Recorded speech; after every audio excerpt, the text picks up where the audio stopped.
मैं ना यार हमेशा सोचता था कि लाइफ में ऐसा क्या करूँ कि लाइफ सेट हो जाए, और तभी मैंने क्लास 10 इकोनॉमिक्स का पहला चैप्टर पढ़ा, दैट इज डेवलपमेंट। तो अगर तुम लोग भी अपना लाइफ सेट करना चाहते हो तो तुम्हारे पास दो ऑप्शन है, या तो मेरे साथ इस चैप्टर को चुपचाप फोकस देके सुन लो, पढ़ लो, या फिर तुम जाके नपुंसकता का इलाज करने वाले बाबा बेबुनियाद के पास जाके अपना लाइफ सेट करवा सकते हो। Choice is yours. क्या कह रहा चूतिया? खैर जोक सपाट मुद्दे पे आता है। हाँ, देखो डेवलपमेंट दो तरीके से हो सकता है, इंडिविजुअल लेवल पे और कंट्री के लेवल पे। पहले बात करते हैं इंडिविजुअल लेवल पे। जब हम सोचते हैं कि अपना लाइफ कैसे सेट करना है, that is part of the individual development, right? तो अलग अलग लोगों के लिए डेवलपमेंट का गोल अलग अलग हो सकता है। अब जैसे मुझे देख लो, मेरे लिए डेवलपमेंटल गोल यानी कि लाइफ सेट करवाने का बस एक ही फंड है, एक ऐसी बंदी मिले सरकारी नौकरी वाली जिसका बाप भी बहुत ज्यादा अमीर हो, ताकि बंदी का बाप और मेरा खुद का बाप अपना पूरा जायदाद मेरे नाम कर दे और लाइफ सेट हो जाए। उसी तरीके से तुम्हारा भी कुछ अपना डेवलपमेंटल गोल होगा यार। आई डोंट नो क्या होगा, बट कुछ तो होगा यार। अगर बहुत कुछ क्रेजी सा है तो तुम कमेंट्स में मुझे बता सकते हो ये बात। हाँ, तो मैंने जैसे बताया कि अलग अलग लोगों के लिए अपना डेवलपमेंटल गोल होता है, तो जरूरी नहीं कि जो गोल मेरे लिए है वो तुम्हारे लिए भी होगा। तुम मेरे एग्जांपल से समझ गए। तो हम ना यार उन चीजों के पीछे भागते हैं जो चीज हमें सबसे ज्यादा इंपॉर्टेंट लगता है। तो हमारा डेवलपमेंटल गोल वही होता है जो हमारे लिए सबसे ज्यादा इंपॉर्टेंट होता है। अब एग्जाम्पल के तौर पर एक इंडस्ट्रियलिस्ट है जिसे इलेक्ट्रिसिटी चाहिए होता है, उसके लिए वो इंपॉर्टेंट है, तो वो चाहेगा कि डैम बने। बट अगर डैम बनता है ना जिस जगह पे, वहाँ के लोगों को तो उस जगह से हट के चला जाना पड़ेगा, स्पेशली जो ट्राइबल कम्युनिटीज है। तो उनके लिए तो डैम बनना बिल्कुल ही एक सही डिसीजन नहीं है उनके लिए, ठीक है? तो तुमने देखा developmental goal conflict of interest create करता है, यानी कि जिस चीज से मुझे फायदा हो रहा है हो सकता है उससे तुम्हें फायदा ना हो। अब जैसे मेरे घर पे देखो, अगर बिरयानी बनता है ना रात को, आई एम हैप्पी यार, मुझे बहुत ज्यादा पसंद है। बट मेरी बहन को यार फिश पसंद है, तो हमारे घर में अगर फिश बनता है ना तो यार मेरा नाक बंद रहता है, मैं खाना नहीं खाता बिकॉज मुझे फिश नहीं पसंद। या मैं हूँ बंगाली बट मुझे फिश नहीं पसंद, बस नहीं पसंद यार। अब जज मत करना, बट जो भी हो। तो हमारे घर में ये हमेशा ही रहता है कॉन्फ्लिक्ट ऑफ इंटरेस्ट कि बिरयानी बनेगा या फिश बनेगा। फिश बनता है तो उसका फायदा होता है, और चिकन बिरयानी बनता है तो यार मेरा फायदा होता है। दैट्स हाउ डेवलपमेंटल गोल भी वर्क करता है। अब देखो एग्जाम पॉइंट ऑफ व्यू से मैं कुछ एग्जांपल तुम्हें बताऊंगा, तुम्हें याद रखना ये चीज। जैसे एक लैंडलेस रूरल लेबर है, उसके लिए डेवलपमेंटल गोल क्या होगा? बेटर वेज, यानी कि जो वो काम करता है उसके पैसे मिलने चाहिए उसे अच्छा खासा। दूसरा एग्जाम्पल, पंजाब का एक अच्छा खासा फार्मर जो होता है, उसके लिए डेवलपमेंटल गोल ये रहेगा कि जो वो चीजें बना रहा है, प्रोड्यूस कर रहा है, वो अच्छी कीमतों में वो मार्केट पे बेच पाए, यानी कि उसे चाहिए हायर सपोर्ट प्राइस, तुम सिंपली कह लो MSP। उसी तरीके से एक फार्मर जो अपना जो भी क्रॉप है उगाने के लिए पूरी तरीके से डिपेंडेंट है बारिश के ऊपर, उसके लिए डेवलपमेंटल गोल ये होगा कि उसे इरिगेशन फैसिलिटी सरकार प्रोवाइड करे या कहीं से भी, ठीक है? फिर अगला एग्जांपल, मेरे जैसे तुम्हारे जैसे जो अनएम्प्लॉयड अर्बन यूथ होते हैं ना, यानी कि नौजवान बेरोजगार हमारे जैसे, अपने आप को रोज नहीं करना चाहिए, ओके फाइन। तो हमें क्या चाहिए यार? जॉब चाहिए, हाँ, स्टैंडर्ड ऑफ लिविंग यानी कि एक अच्छा लाइफ चाहिए यार। एंड आखिरी आदिवासी कम्युनिटी, इनके लिए डेवलपमेंटल गोल ये रहेगा कि सोसाइटी के अंदर पे इन्हें भेदभाव ना किया जाए, सोशल डिस्क्रिमिनेशन नहीं होना चाहिए, एंड देन इकोनॉमिक अपॉर्चुनिटीज भी इन्हें मिलना चाहिए। अब इसके बाद जो सवाल आता है कि हाँ चलो अलग अलग लोगों के लिए अलग अलग डेवलपमेंटल गोल हो सकते हैं, बट अब सवाल ये उठता है कि इन गोल्स को कैसे अचीव कर सकते हो तुम? तो इसके लिए तुम्हें पढ़ना पड़ेगा हमारा अगला टॉपिक इस चैप्टर का, इनकम एंड अदर गोल्स। देखो यार, कहा जाता है ना, तुम किसी भी चीज को खरीद सकते हो अपने पैसे से। पैसा है तो भाई सब बिकता है। नहीं बिकता है ब्रो।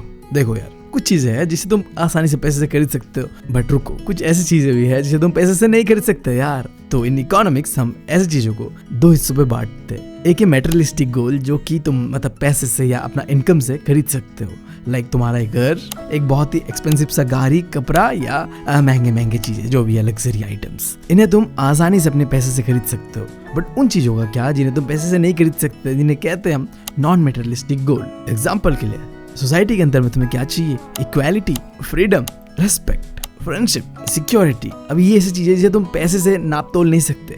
अब मान लो कि आगे तुम पढ़ने के बाद एक मस्त सा जॉब मिलता है तुम्हें, जहाँ तुम्हें अच्छा खासा पैसा मिलता है, यानी कि तुम्हारा इनकम या पैसे तुम्हारे पास बहुत। बट भाई साहब, उस पैसे के अलावा तुम्हारे पास उस जॉब पे कुछ नहीं है। इक्वालिटी के नाम पे सब तुम्हारे साथ कुत्तों की तरह ट्रीट करते हैं। जॉब सिक्योरिटी, भाई साहब मालिक को जब मन जाए तब तुम्हें लात मार के जॉब से निकाल दे। और सेल्फ रिस्पेक्ट के तो क्या ही कहने भाई, वो तो कब का तुम्हारा RIP इन पीस हो चुका है। अब बताओ, क्या तुम कह सकते हो कि तुम डेवलप कर रहे हो, तुम्हारा जो भी डेवलपमेंटल गोल है वो अचीव हो रहा है? नहीं हो रहा है यार। तुम नहीं कह सकते कि पैसे से सिर्फ तुम डेवलप हो रहे रहे हो, तुम्हारा डेवलपमेंटल गोल अचीव हो रहा है। समझ गया इस एग्जांपल से मैं क्या कहना चाह रहा हूँ। एक इंसान, मैं या तुम, प्रॉपरली तभी अपना डेवलपमेंटल गोल को अचीव कर सकते हैं जब हमारे पास मेटेरियलिस्टिक और नॉन मेटेरियलिस्टिक दोनों गोल हो, हम अचीव करें उन्हें। अब इसी के साथ हमारा खत्म होता है इंडिविजुअल डेवलपमेंट का टॉपिक। अब बढ़ते हैं नेशनल डेवलपमेंट की ओर। वैसे तो देखो, नेशनल डेवलपमेंट एक बहुत ही ब्रॉड कॉन्सेप्ट है जहाँ में बात किया जाता है जो कैसे तुम बढ़ाओगे कंट्री का पर कैपिटा इनकम को, उस कंट्री का जो स्टैंडर्ड ऑफ लिविंग है यानी कि जो जीने रहने का तरीका है उसे कैसे इंप्रूव करोगे, वहां में गरीबी और जो इलिटरेसी है इसे कैसे खत्म करोगे। और ये जो नेशनल डेवलपमेंट है ये मैं और तुम नहीं कर सकते, इसे सिर्फ और सिर्फ गवर्नमेंट कर सकता है। तो जब भी गवर्नमेंट एक कंट्री का नेशनल डेवलपमेंट के बारे में बात करता है तो वो बात कर रहा होता है कि कैसे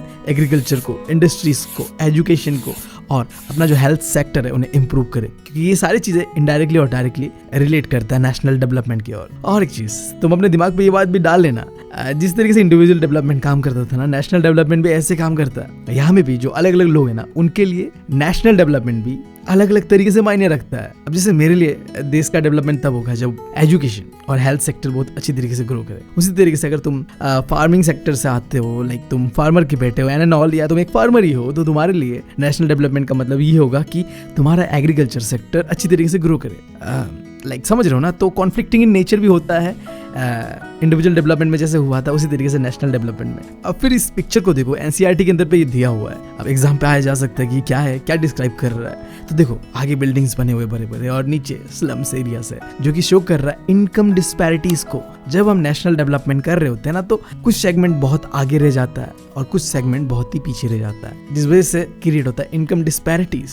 अब इसके बाद अगला topic, how to compare different countries और स्टेट। तुम किस तरीके से अलग अलग कंट्रीज को, स्टेट्स को कंपेयर करोगे कि वो कितना डेवलप है नहीं है। तो इसके लिए सिंपली देखो, माना जाता है कि इनकम जो है एक बहुत ही अच्छा क्राइटेरिया जिसे तुम पता करोगे कि कौन सा कंट्री ज्यादा डेवलप है और कौन सा कंट्री कम डेवलप है। बट रुको, तुम डायरेक्टली नेशनल इनकम को नहीं ले सकते, क्योंकि जो पॉपुलेशन साइज है वो बहुत ही एक इंपॉर्टेंट क्राइटेरिया है। लाइक तुम इंडिया और भूटान का केस देख लो, हम कहा वर्ल्ड का लार्जेस्ट पॉपुलेटेड कंट्री है और भूटान बेचारा कहा लिस्ट में भी नहीं आता। तो अगर हम दोनों कंट्रीज का इनकम को कंपेयर करने बैठ गए ना, तो ये गलत होगा। हम डायरेक्टली नेशनल इनकम को नहीं ले सकते। तो हम क्या करते हैं, हम लेते हैं एवरेज इनकम, यानी कि पर कैपिटा इनकम कह सकते हैं सिंपल वर्ड्स पे। ठीक है, अब ये क्या होता है, एक कंट्री के अंदर में जितने लोग हैं ना, उससे उनका टोटल इनकम को, यानी कि वो कितना कमाते हैं ना, उसे डिवाइड कर दो। तुम्हारे पास जो आएगा वो होगा पर कैपिटा इनकम, या फिर तुम कह लो एवरेज इनकम। और सिंपल एक अंधा इंसान भी ये बता दे सकता है पर कैपिटा इनकम या एवरेज इनकम को देख के कि कौन सा कंट्री कितना डेवलप है और नहीं है। तुम्हें ये चीज पता चल गया कि यार देखो, अगर तुम्हें दो कंट्रीज को या स्टेट को नापना है, कंपेयर करना है कि कौन कितना डेवलप है नहीं है, तो तुम आसानी से कर सकते हो पर कैपिटा इनकम या एवरेज इनकम के सहारे से। इसी चीज का इस्तेमाल करता है एक इंटरनेशनल ऑर्गेनाइजेशन जिसे कहता है वर्ल्ड बैंक, और पब्लिश करता है एक रिपोर्ट जिसे कहता है वर्ल्ड डेवलपमेंट रिपोर्ट, जहाँ कंट्रीज को कंपेयर किया जाता है बेस्ड ऑन कि वो कंट्री का पर कैपिटा इनकम कितना है। अब देखो, यहाँ पे जो पर कैपिटा इनकम होगा हो सकता है तुम्हारी किताब पे कुछ और दिया हो, यहाँ पे कुछ और दिया हो। नंबर पे मत जाना, मैं यहाँ पे यूज कर रहा हूँ 2019 का जो डेटा है, वो हो सकता है तुम्हारे यहाँ पे 2017 का हो या आगे कोई भी हो सकता है। डजंट मैटर, तुम्हें बस समझना है कि मैं क्या कहना चाह रहा हूँ। इस रिपोर्ट के हिसाब से कोई भी कंट्री जिसका पर कैपिटा इनकम $49,300 या उससे ज्यादा है पर एनम, यानी कि सालाना इनकम जो है, तो वो होगा एक हाई इनकम या फिर रिच कंट्री। और वहीं पे अगर एक कंट्री जिसका पर कैपिटा इनकम है सिर्फ और सिर्फ $2,500 या उससे भी कम, तो वो है एक लो इनकम या फिर पुअर कंट्री। अब अगर तुम्हारे इस खुराफाती दिमाग पे ये चल रहा है कि हम कहाँ आते हैं इंडिया, तो हम आते हैं लो मिडिल इनकम कंट्रीज के कैटेगरी पे। अब ऐसा क्यों है, उसके लिए तुम हमारा पर कैपिटा इनकम देख लो, बस $6,700 पर एनम। तो ऑब्वियस सा बात है, हम डिजर्व करते हैं चीज। होप कि आगे बढ़े और चीजें सुधरे। खैर मैंने माना ये बात कि एवरेज इनकम की मदद से तुम कंट्रीज को कंपेयर कर सकते हो, वो कितने डेवलप है नहीं है ये पता कर सकते हो।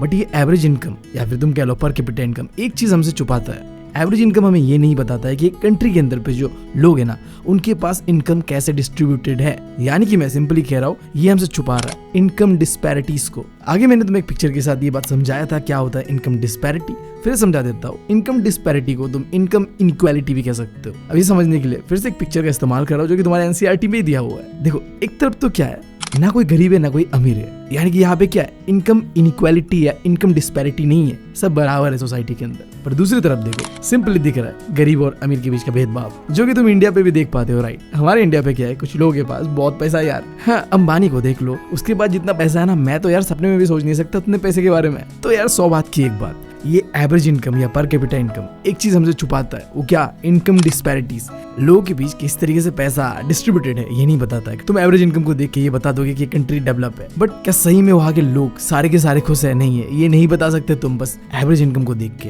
तो यही पे आता है हमारा अगला topic, income and other criterias. Income के बारे में तो मैंने तुम्हें बता दिया कि तुम एवरेज इनकम या पर कैपिटा इनकम को देख के ये बता सकते हो कि कंट्री कितना डेवलप है नहीं है, बट इसके अलावा कुछ और क्राइटेरियाज भी होते हैं, जिनमें से पहला है इन्फेंट मोर्टेलिटी रेट, जो कि तुम्हें बताता है कि एक साल के अंदर पे 1000 बच्चों में से कितने बच्चे बस जन्म लेने के एक साल के अंदर अंदर ही मर जाते हैं। फिर दूसरा है लिटरेसी रेट, ये तो सिंपल है, कितने पढ़े लिखे लोग एक कंट्री के अंदर पे है, 7 साल या उससे अबव वाले ग्रुप जो भी है, ठीक है। एंड तीसरा है नेट अटेंडेंस रेशियो, एक कंट्री के अंदर पे जो 14 से 15 साल का एक एज ग्रुप है ना, इस एज ग्रुप के अंदर कंट्री का टोटल पॉपुलेशन में से कितने बच्चे इस एज ग्रुप में आने वाले स्कूल आ रहे हैं नहीं आ रहे हैं, उनका अटेंडेंस को देखते हैं हम। अब इसे एक एग्जांपल के साथ समझते हैं, हमारे 3 इंडियन स्टेट्स को लेते हैं, हरियाणा, केरला और बिहार। अगर हम बात करें सिर्फ और सिर्फ पर कैपिटा इनकम के बारे में, तो हमारा हरियाणा सबसे आगे है यहाँ पे। तुम सिंपली कह सकते हो ये बात कि इन तीनों स्टेट में से हरियाणा सबसे ज्यादा डेवलप है।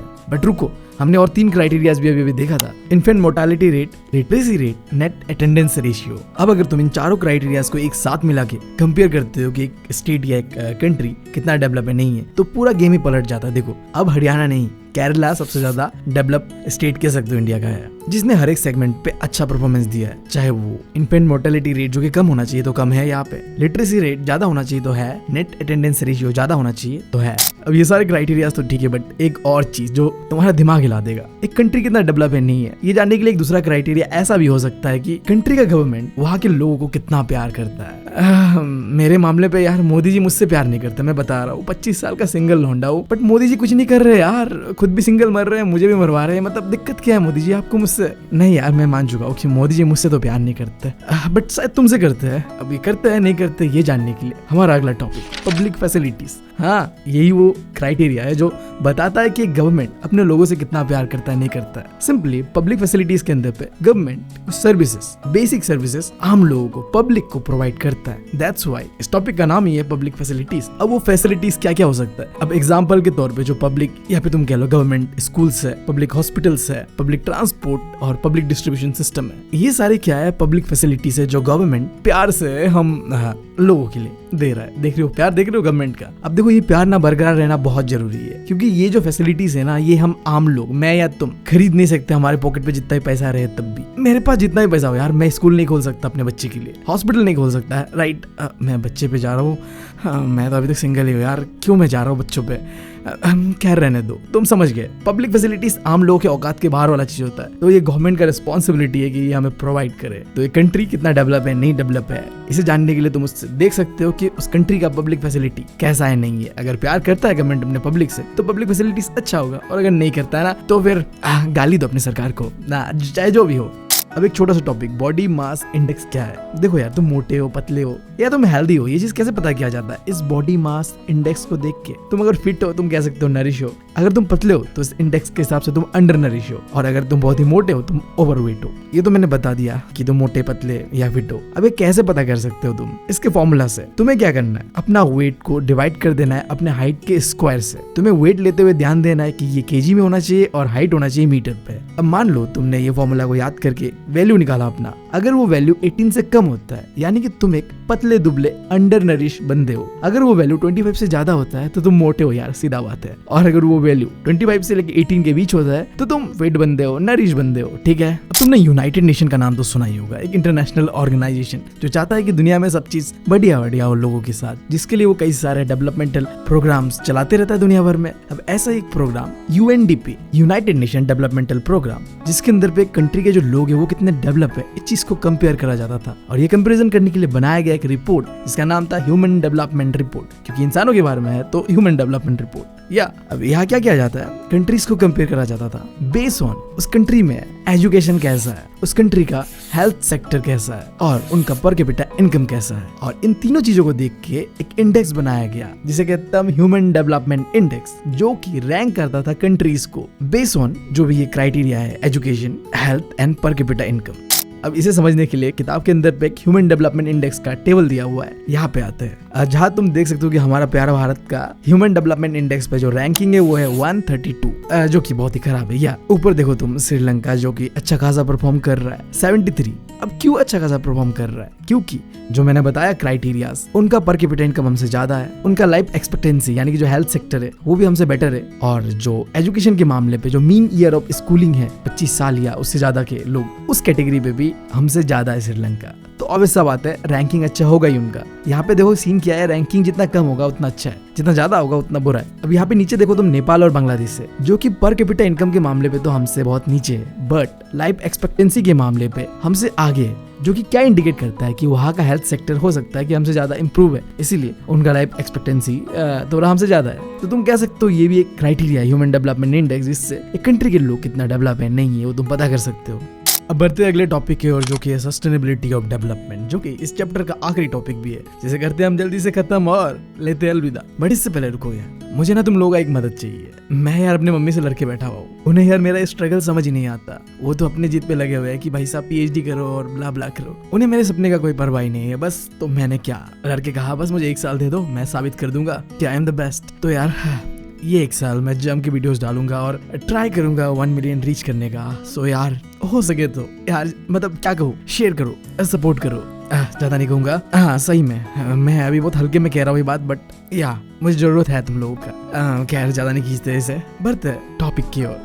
देखो सस्टेनेबल डेवलपमेंट एक ऐसा कॉन्सेप्ट जहाँ पे कहा गया कि डेवलपमेंट कुछ इस तरीके से हो कि जहाँ प्रेजेंट जनरेशन जो आज का है उसका नीड्स तो पूरा हो ही हो, जो भी हमारा जरूरत है वो पूरा हो ही हो, साथ साथ हम सोचे फ्यूचर जनरेशन के बारे में और उनके लिए भी कुछ छोड़ के जाए भाई। ऐसा नहीं कि सब हम ही खत्म कर ले, जो चीज लग नहीं रहा है कि हो रहा है, ठीक है। कई सारे साइंटिस्टों ने कहा है कि जो प्रेजेंट जनरेशन का जो डेवलपमेंट है वो बिल्कुल ही सस्टेनेबल नहीं है, जिसका सिंपल सा मतलब ये है कि हम बस अपने बारे में यानी कि प्रेजेंट जनरेशन का नीड्स के बारे में सोच रहे हैं, फ्यूचर जनरेशन को पूरी तरीके से इग्नोर कर रहे हैं। अब इससे क्या होगा, जो रिसोर्सेस है अलग अलग तरीके का, renewable and non renewable resources, वो खत्म हो रहा है। लाइक तुम देखो जो ग्राउंड वाटर है जहाँ से हम पानी निकालते हैं वो खत्म हो रहा है, क्योंकि हम इतने खतरनाक तरीके से ग्राउंड वाटर को एक्सप्लॉइट कर रहे हैं, यूज कर रहे हैं, खत्म तो होगा ना यार। उसी तरीके से एग्जांपल नॉन रिन्यूएबल रिसोर्स का फॉसल फ्यूल, अब हम कुत्तों की तरह फॉसल फ्यूल चाहे पेट्रोलियम हो या कोल हो यूज करे जा रहे हैं, और ये चीजें तो एक ना एक पॉइंट के बाद खत्म होगा ना, और जब खत्म होगा तो ये दिक्कत हमें ही देगा, हमारे फ्यूचर जनरेशन को ही देगा। तो हमें क्या करना चाहिए, कुछ इस तरीके से चीजों को इस्तेमाल करना चाहिए कि अपना ध्यान भी रखे और फ्यूचर जनरेशन का भी नीड्स और वांट्स को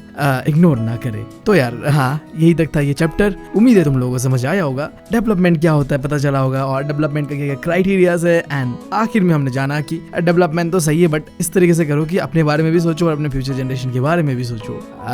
ठीक है यार, बहुत बोलता हूँ मैं लेता हूँ तुम लोगों से अलविदा। अगर तुम लोगों को वीडियो थोड़ा भी अच्छा लगा हो तो यार सब्सक्राइब करना मत भूलना, मुझे तुम लोगों का सपोर्ट का सच में बहुत ज्यादा जरूरी है। क्यों ना यार इस साल साथ में ग्रो करे, तुम भी अच्छी तरीके से अपना मार्क्स लाओ और मुझे भी 1 मिलियन करने पे मदद करो। Thank you, love you all.